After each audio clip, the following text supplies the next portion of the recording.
பல்கலைக்கழகமும் போகாமல் இந்த 7க்கு பிறகு ஒரு தொகுதி மாணவர்களை பள்ளிக்கூடம் வெளியே தள்ளிவிடுது.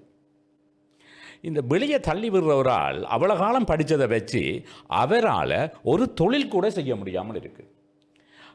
இந்த நிலை இப்போ இல்லை. இப்போ நீங்கள் படிக்கிற காலத்திலேருந்து அது அப்படி இருக்குதான் என்று தான் நான் நினைக்கிறேன். அது தொடர்பில் எந்த விதமான ஆக்கப்பூர்வமான நடவடிக்கைகளும் எடுக்கப்படையிலேயே.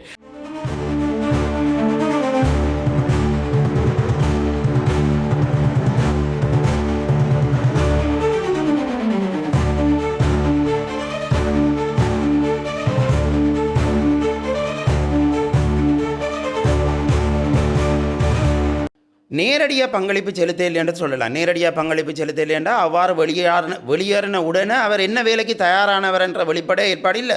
ஆனால் இந்த விடயங்களை மேற்கோள் காட்டி தான் நாங்கள் காலத்துக்கு காலம் கல்வி மறுசீரமைப்பு ஒன்று தேவை, இது பரீட்சை மைய கல்வியிலிருந்து மாறுபட வேணும், மாணவர்களுக்கு அழுத்தங்கள் பிரயோகிக்கிற அல்லது உளவியல் ரீதியான நெருக்கடியில் உண்டு பண்ணுற பரீட்சையிலேருந்து விடுபட்டு இந்த நாட்டுக்கு பொருத்தமான கல்வி முறை ஒன்று அறிமுகப்படுத்தப்பட வேண்டும்.